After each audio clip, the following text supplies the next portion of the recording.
Hey guys, Miss Osuna here. We're going to do a croquis that is having the left hand on the hip. So we start off with our typical oval and our straight line, and we measure. We use the center line for balance.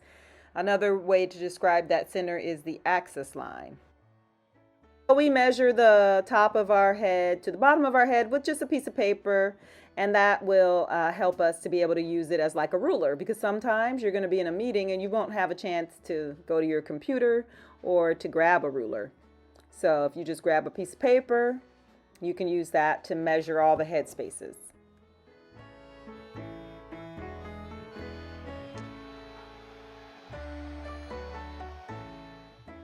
Croquis is 9 heads. I'm going to do 10 heads because that's the longer version, but 9 heads is standard. 10 heads is more like if you're from the East Coast and working there, and that is where I have a lot of my work experience, and that is where I'm from. So I'm doing 10 heads. It just means the ankle is at 8 if you're doing a 9 head croquis, and the ankle is at 9 if you're doing a 10 head croquis. So it just gives you a little bit more leg.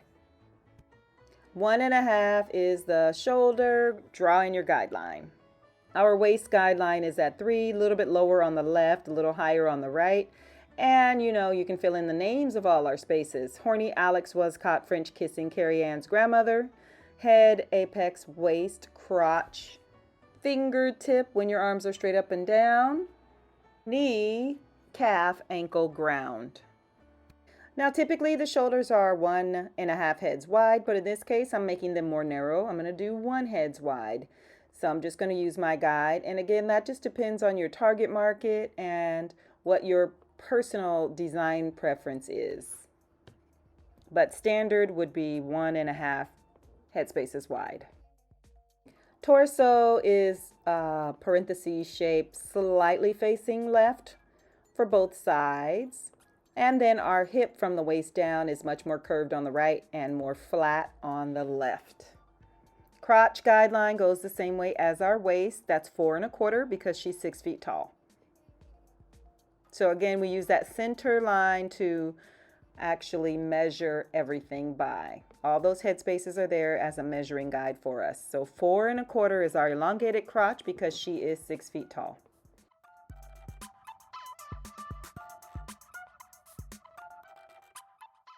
Now drag down your hip crotch area and decide where the center is. Put in your bikini bottoms with the frown, and the waist is the smile.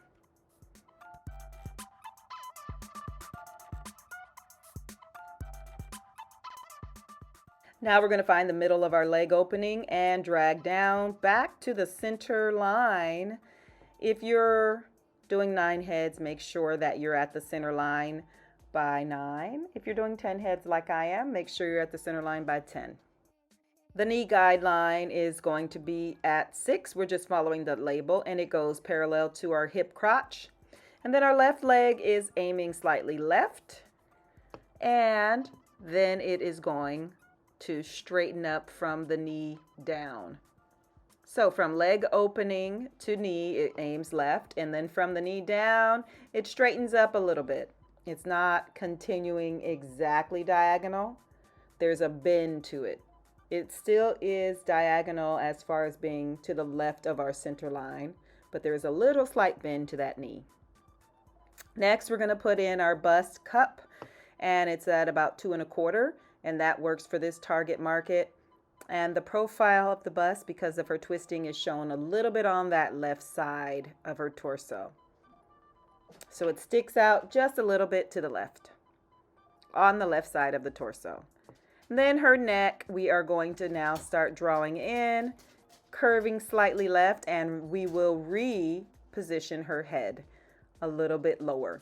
So we start off at the center, and then we move everything where we want it to be after we use our center, oval, and straight line to set everything up.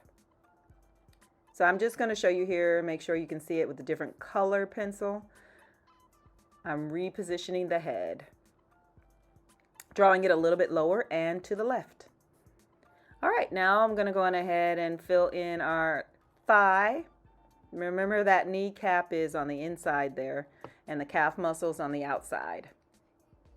And pop in your ankle socket. If you are doing a 9 heads, your ankle's at 8. I'm dropping mine lower because I'm doing 10 heads. And then your diagonal lines for the foot is coming next. So we are coming down and slightly left from our ankle. That's going to be the side where our big toe is. And then we are going to go to the right. And we go back up with a frown and then a backward letter C for the ankle.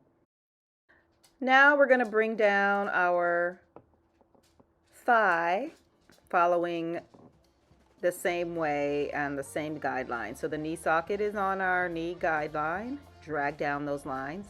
And then we're going to put our ankles in the same spot.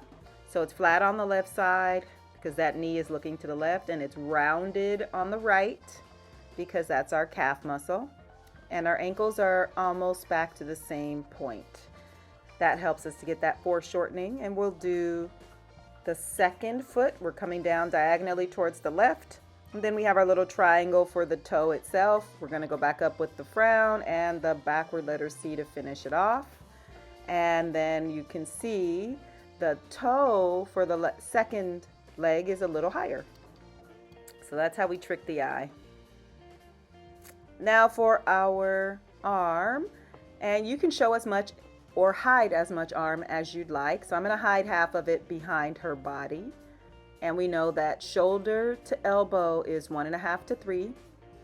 And then from 3 to 4 1/4, that is our forearm. And then you can turn the hand in any direction that you would like.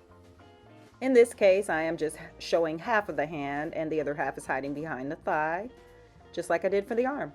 All right, so next up we need our guidelines for the arm that is on her hip.